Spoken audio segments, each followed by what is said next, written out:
बिस्मिल्लाहिर्रहमानिर्रहीम। अस्सलाम वालेकुम पाकिस्तान। नाजरीन, आप देख रहे हैं आवाज़ बहावलपुर न्यूज़ चैनल और मैं हूं आपका मेज़बान अहमद महमूद। नाजरीन, जैसा कि आप सब जानते हैं कि हम आप लोगों के लिए आज की शख्सियत प्रोग्राम लेकर आया करते हैं। आज मैं आपको जिस शख्सियत का तारुफ़ करवाने जा रहा हूँ, आप किसी तारुफ़ के मोहताज नहीं हैं। डायनामिक पर्सनैलिटी हमारे साथ मौजूद हैं। इंजीनियर मोहम्मद साजिद अब्बासी साहब, साबिक चेयरमैन यूनियन कौंसिल तलबानी। आज हम ख़ास तौर पे जो बात करने जा रहे हैं वो लियाकतपुर की सियासत के हवाले से बात करने जा रहे हैं। लियाकतपुर में कौन सा उम्मीदवार ज़्यादा मजबूत है और जो इम्पोर्टेंट कैंडिडेट्स यहाँ लियाकतपुर में इलेक्शन कंटेस्ट करने के लिए आए हुए हैं उनके बारे में आपके क्या ख्यालात हैं, और यहाँ से MNA का उम्मीदवार जो है मुबीन सैयद मुबीन अलम साहब की लीडरशिप को आप किस तरह देख रहे हैं। तो आइए सियासत के हवाले से बात करते हैं, मुलाकात करते हैं। अस्सलाम वालेकुम जनाब। वालेकुम अस्सलाम जनाब। कैसे हैं आप? अल्हम्दुलिल्लाह, अल्लाह करम। बहुत शुक्रिया कीमती टाइम देने का सर। मस्त वेलकम जी, आप तशरीफ़ लाए हमारे गरीब खाने पे। अच्छा जनाब, मेरा पहला आपसे सवाल ये है कि लियाकतपुर की सियासत को आप किस तरह देख रहे हैं इस इलेक्शन के सिनेरियो में? अहमद भाई, असल में ये जो लियाकतपुर तहसील की जो सियासत है ना, उसका मरकज़ और महवर जो है वो है मखादिम मोहसिनाबाद। ठीक। और मैं समझता हूँ कि कुरेजगान शिदानी शरीफ यहाँ उनके मद्दे मुकाबिल इलेक्शन लड़ा करते थे, तो अल्हम्दुलिल्लाह वो भी अब मखादिम मोहसिनाबाद के साथ वो उनका एक कम्बिनेशन बन गया है। तो यूँ समझ लें कि मखादिम मोहसिनाबाद और कुरेजगान शिदानी शरीफ जी और लियाकतपुर शहर से जो चौधरी मसूद साहब का ग्रुप है, माशाल्लाह वो भी एक बड़ा अहम उनका एक किरदार है सियासत में और उनका एक मकाम है यहाँ लियाकतपुर की सियासत में।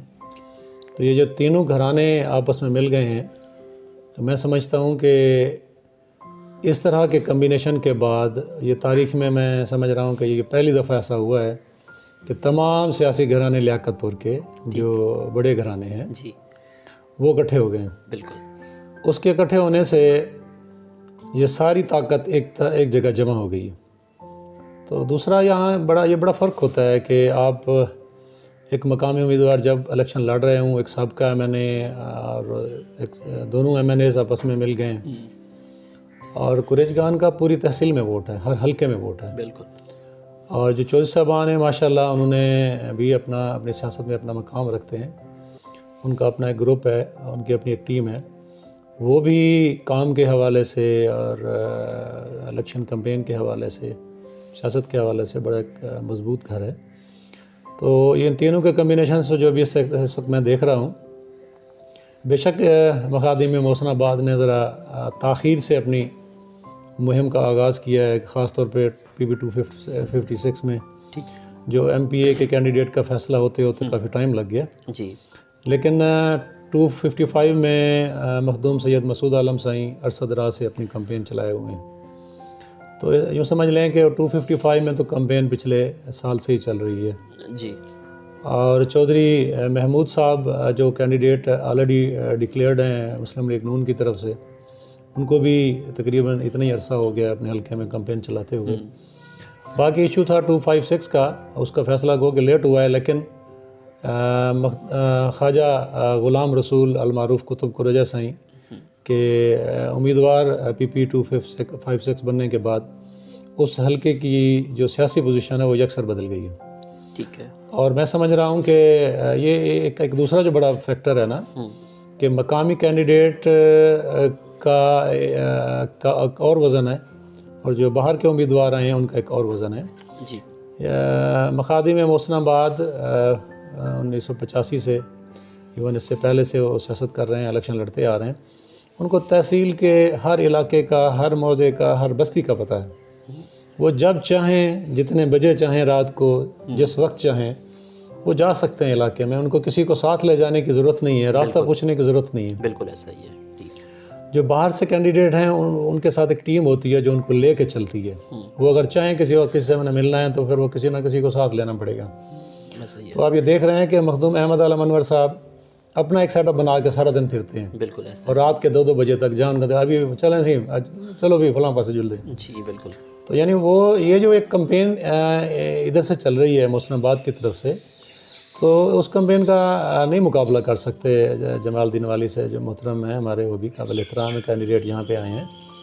दूसरा यहाँ बड़ा फ़र्क है कि अभी जो एक कैंपेन का एक अहम जुज़्व है कि मैं साबिक चेयरमैन हूँ यूनियन कौंसिल तलबानी से जी। अब अगर मैं चाहूँ जी कि मैं इलाहाबाद जाके इलेक्शन लड़ता हूँ या पकालाड़ा यूनियन कौंसिल में जाके इलेक्शन लड़ता हूँ, तो मुझे नहीं लड़ने देंगे वहाँ के लोग, मुझे वोट भी नहीं देंगे। इलाहाबाद वाला कहे जी मैं तलबानी आके, या किसी भी यूनियन कौंसिल का, मैं कह रहा हूँ फिरोज़ा का दोस्त आ जाए जी, या खान बेला का कोई दोस्त कहे कि जी मैंने यहाँ आके इलेक्शन लड़ना है, तो ज़ाहिर लोग उसको वोट नहीं देंगे। बिल्कुल ऐसा अंडरस्टूड है। तो इसी तरह हाँ, जो बड़े सियासतदान हैं, ये एक अलग बात है कि बिलावल भुट्टो साहब हैं या इमरान खान साहब, नवाज़ शरीफ साहब, शहबाज शरीफ साहब, ये बड़े लीडर्स हैं, जमातों के सरबराह होते हैं, ये कहीं भी लड़ सकते हैं। जरदारी साहब हैं।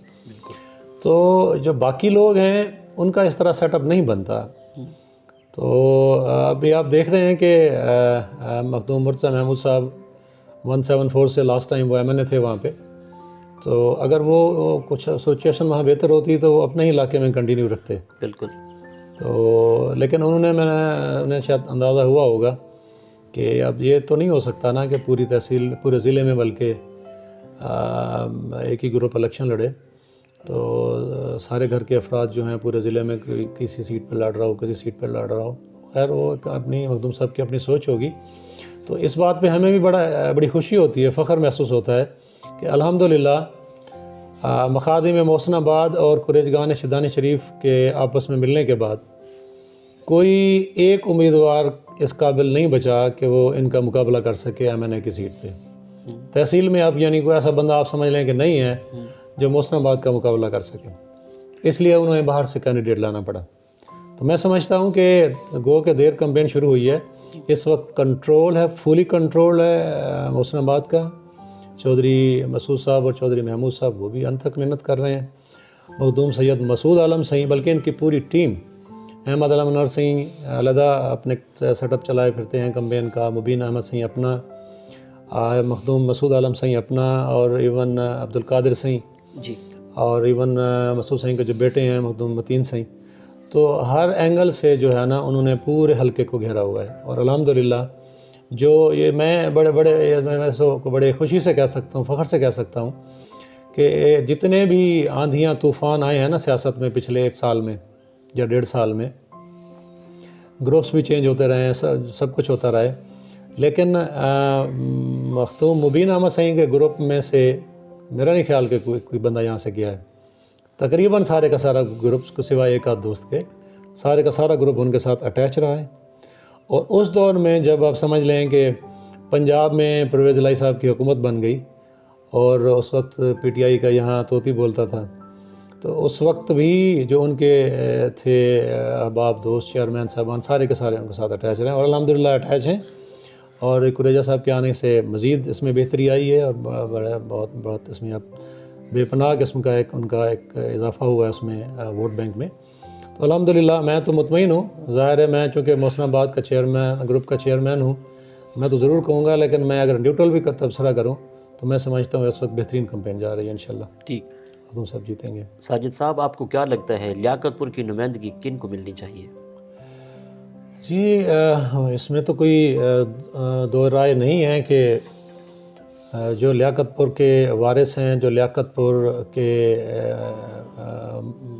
समझ लें हम उसको मालिक ही समझते हैं, और जो लियाकतपुर की जिन्होंने खिदमत की है 1985 से अब तक बेशुमार तरक्याती काम करवाए। मैं तो ख़ुद हैरान होता हूँ, अगले दिन बल्कि इस पर डिस्कस हो रहा था कि मखदूम अहमद आलम अनवर साई ने जो वहाँ हॉस्पिटल बनवाया BHU जी, और इसके बाद टेक्निकल कॉलेज बनवाया है माशाल्लाह लियाकतपुर में, या भावलपुर में टेक्निकल कॉलेज है सरकारी तौर पे, या रेमियर खान में है, या फिर यहाँ मोहसिनाबाद में त्रांडा में है।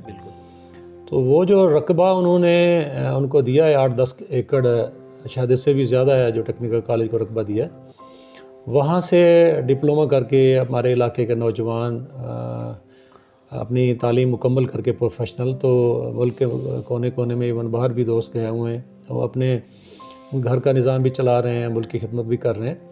तो ये हमारे लिए एक बहुत बड़ी नेमत है ये टेक्निकल कॉलेज जो है।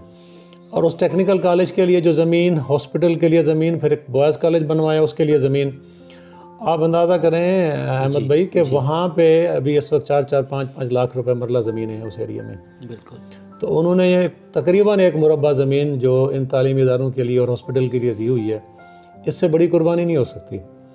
और इधर आप देखें अपना ख्वाजा गुलाम रसूल कुतुब कुरेजा साहब, उन्होंने भी एक गर्ल्स डिग्री कॉलेज बनवाया शिदानी रोड पे रामलीला में जी।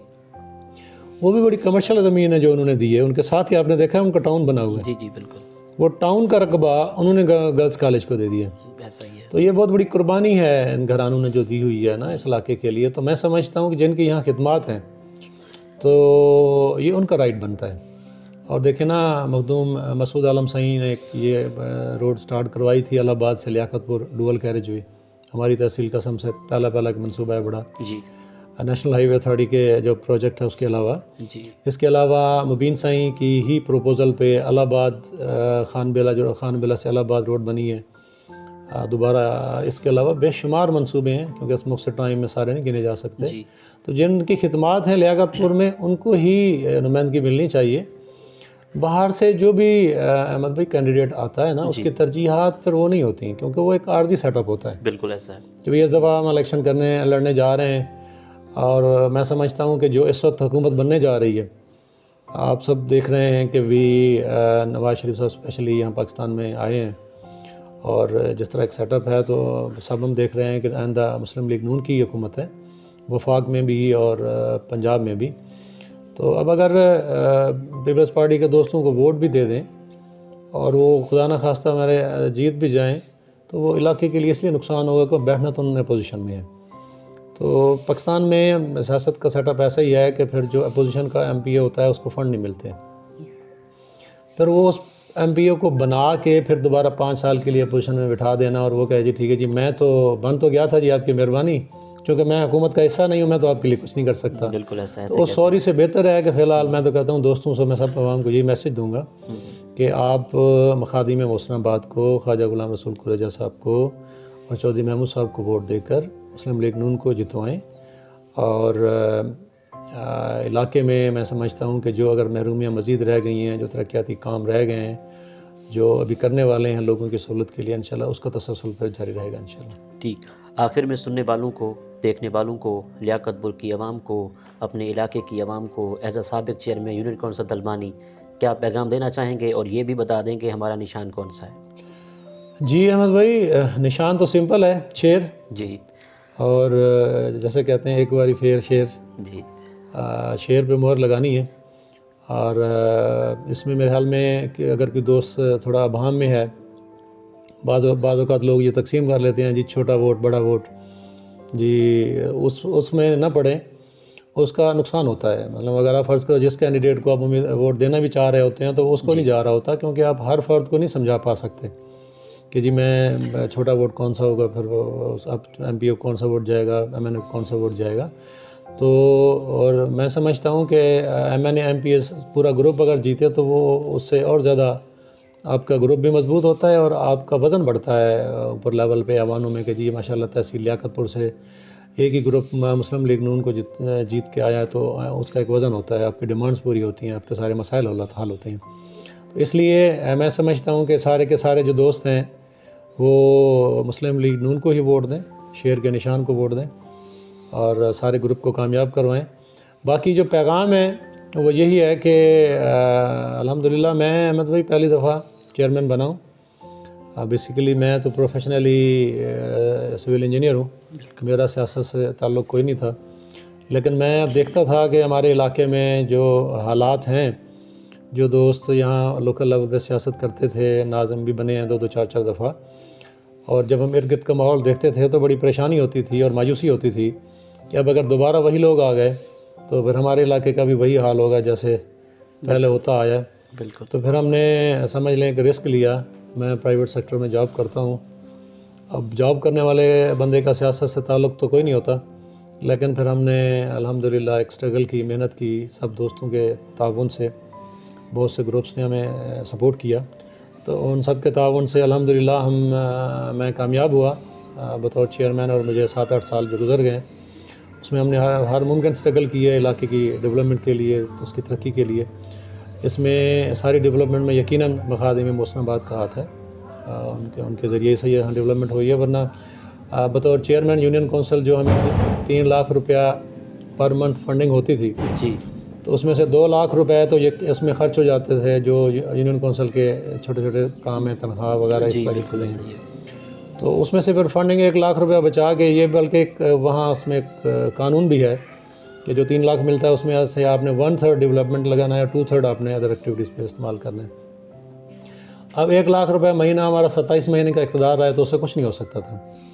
तो डेफिनेटली ये जो कुछ भी फंडिंग हुई है मखादिम मोहसिनाबाद की मेहरबानी है, मखदूम सैयद मसूद आलम सही, मखदूम सैयद मुबीन अहमद सही, मखदूम सैयद अहमद आलम अनवर सही की सरबराही में हमने हमें सपोर्ट किया है और अल्हम्दुलिल्लाह हमने काम किया है। तो आइंदा भी मैं यही कहूँगा कि जो भी आपने सियासी फ़ैसला करना है, ये दोस्त ना सोचें, बाज़ औक़ात ये हो जाता है जी अहमद साहब तो मेरे मुखालिफ हैं, तो ये को खड़े हैं उस ग्रुप में, तो मैं अपना लूहा कैसे मनवाऊँगा, मेरी शनाख्त कैसे बनेगी, मैं लोग मेरा तारुफ़ कैसे होगा। मैं तो ऐसा तारुफ़ होगा कि मैं अहमद साहब को इलेक्शन में अपना पोलिंग हरवाऊँ ताकि मेरी शनाख्त बने। बेशक वो अपोजिशन हो, बेशक वो किसी ऐसी जमात को हम सपोर्ट कर दें, उनका ये टारगेट फिर नहीं होता। सिर्फ़ अपने मुखालिफ को आपने वहाँ हराने की कोशिश करनी होती है।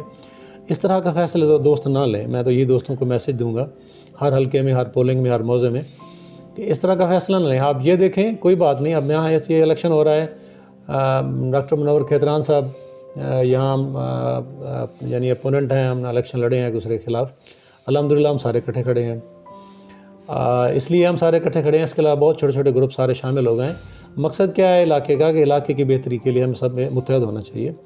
सिर्फ़ एक दूसरे को नीचा दिखाने के लिए और पोलिंग में अपना लोहा मनवाने के लिए आप ऐसा फ़ैसला ना कर बैठें जिससे इलाके का नुकसान हो। बिल्कुल, तो मैं तो ये कहूँगा जी। सर बहुत शुक्रिया, नाइस टॉकिंग टू यू। बहुत मेहरबानी जनाब, आपकी तशरीफ़ आवरी का भी शुक्रिया। इंशाल्लाह ये तसल्सल फिर जारी रहेगा, मुलाकातें रहेंगी जी। बहुत मेहरबानी जी। तो नाज़रीन, आपने आज की शख्सियत प्रोग्राम सुना। एक नए प्रोग्राम में मुलाकात होगी, तब तक अल्लाह हाफ़िज़, अल्लाह निगहबान, पाकिस्तान जिंदाबाद।